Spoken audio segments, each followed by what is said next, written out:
আমাদের যে 90-এর 3 জোটের রূপরেখার কথা আমরা বলি, মানে যেটা নিয়ে আজকে পর্যন্ত আলোচনা হয়, মানে একটা হিস্টোরিক্যাল রেফারেন্স হিসেবে, ওই 90-এর 3 জোটের রূপরেখার প্রধান সমস্যা ছিল যে ওখানে বলা হয়েছে যে সার্বভৌম সংসদ তারা কায়েম করবে। তো সার্বভৌম সংসদ কায়েম করার অর্থ হচ্ছে এই সংসদে কি করতে পারবেন আপনি? আপনি সংসদে দাঁড়িয়ে বলতে পারবেন আজকে থেকে আগামী 5 বছরের জন্য এই সরকারের ক্ষমতা বিস্তৃত করা হলো, যেটা বাকশালে করা হয়েছিল, আপনারা মনে করে দেখেন, চতুর্থ সংশোধনী।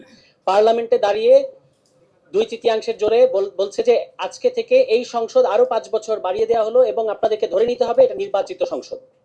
এই হচ্ছে সার্বভৌম সংসদের মানে মাঝে যা বা মজা, ঠিক আছে? তো যতবার আমাদের এখানে দলগুলোর কাছে 2/3 ক্ষমতা ছিল, তারা এমন এমন সংবিধানের সংশোধনী এনেছে যেটা আমাদের রাষ্ট্রকে গভীর সংকটের দিকে ঠেলে দিয়েছে। আমি আপনাদেরকে 3টা উদাহরণ দেব। একটা তো বাকশালের কথা আমি বললাম, যখন 2/3 ছিল এবং 2/3 ফলে যে সংবিধান সংশোধনী করেছে যে রাষ্ট্রের ফান্ডামেন্টাল ক্যারেক্টারই বদলে দিয়েছে।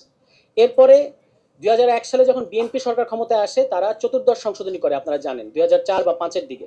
এবং সেই চতুর্দশ সংশোধনী কি ছিল? যে বিচারপতি অবসরের বয়স বাড়ানো, 65 থেকে 67 করা।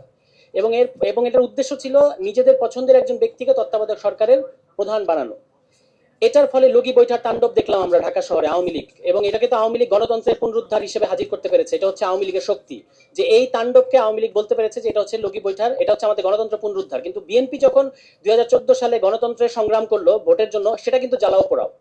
তো এটা বিএনপিরও বুঝতে হবে যে বিএনপি কখনো কিন্তু এটাকে মানে এই যে লগি বৈঠার তাণ্ডবটাকে কিন্তু ফ্রেমিং করতে পারে না। ঢাকা শহরে লাশের উপর নৃত্য হয়েছে। তো আমার বলার কথাটা হচ্ছে, চতুর্দশ সংশোধনী করেছে কিন্তু বিএনপি, কিন্তু সেটার ভিকটিম হয়েছে বিএনপি। কারণ এই লগি বৈঠার তাণ্ডব এবং এরপরে 1/11 এসেছে বাংলাদেশে, যে 1/11কে শেখ হাসিনা বলেছেন যে 1/11 আমাদের আন্দোলনের ফসল, এবং ওই 1/11 হাত ধরে আওয়ামী লীগ 2008 সালে ক্ষমতায় এসছে।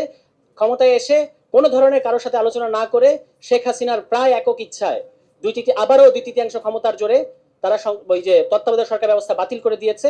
এবং এর ফলে বাংলাদেশ আজকে পর্যন্ত এই যে এই গণ অভ্যুত্থান আগ পর্যন্ত আমরা আওয়ামী ফ্যাসিবাদের মধ্যে ছিলাম। 3টা ঘটনা, একটা হচ্ছে চতুর্থ সংশোধনী, চতুর্দশ সংশোধনী, এবং এই যে ত্রয়োদশ সংশোধনী বাতিল করা তথা পঞ্চদশ সংশোধনী। এই 3টা সরকারি করেছে যখন তাদের হাতে 2/3 ক্ষমতা ছিল। এবং এই 2/3 ক্ষমতাটা থাকে আসনের মারপ্যাচে। তো আসনের মারপ্যাচে যখন থাকে, আপনি আবার ভোটের হিসাবে দেখবেন তারা কখনো 40%-এর বেশি ভোট পায় না। টোটাল বাংলাদেশের মানুষের 40% না, যারা ভোট দিতে যায় তাদের 40%। এত কম ম্যান্ডেট নিয়ে তারা বাংলাদেশে এমন এমন সংশোধনী করেছে যেটার ফলে আমাদেরকে ভুগতে হয়েছে।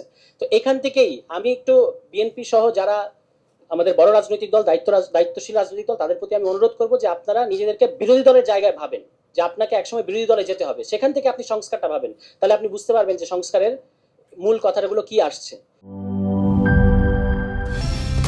কালার এক্সপার্ট, জর্জ স্যাপ এবং মাইল্ড অন হ্যান্ডস টেকনোলজি সমৃদ্ধ অরিক্স ক্রিস্টাল ওয়াশ আপনার লন্ড্রি এক্সপার্ট।